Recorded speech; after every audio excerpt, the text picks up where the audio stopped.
میخوام بهت یه کاشت میلیونی یاد بدم.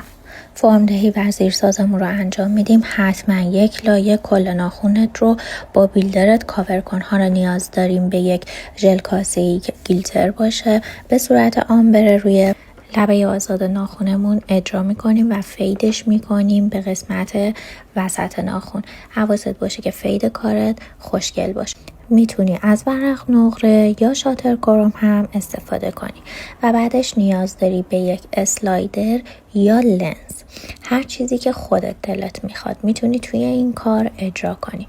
برش میزنی و بعد روی کارت رو یک لایه بیس میزنی و اسلایدرت رو روی کار فیکس میکنی و خشکش میکنی.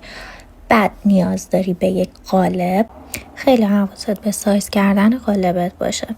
حالا بیلدر ژل کلیرت رو برمیداری و توی کارت رو کاور میکنی و قالبت رو به صورت 45 درجه روی کار اجرا میکنی. حواست به فشار دستت خیلی باشه. حالا کارت رو خشک میکنی، قالبت رو جدا میکنی و یه خروجی کار خیلی زیبا داری. نیاز داری به یه سوهان دستی برای تمیزی کار. اگر نیاز بود با یه فرز مناسب کارت رو دورگیری کن و بعد تاپ شاینت رو اجرا کن و از خروجی کارت لذت ببر. یه کار خیلی خوشگل داری با یه دیزاین خیلی مشتری پسند. تو راحت میتونی با این کارت کلی مشتری جذب کنی. این یه تکنیک خیلی جذابه که میتونی با رنگ بندی مختلف، با طرح‌های مختلف، حتی طرح‌های انیمیشنی اجراش کنی.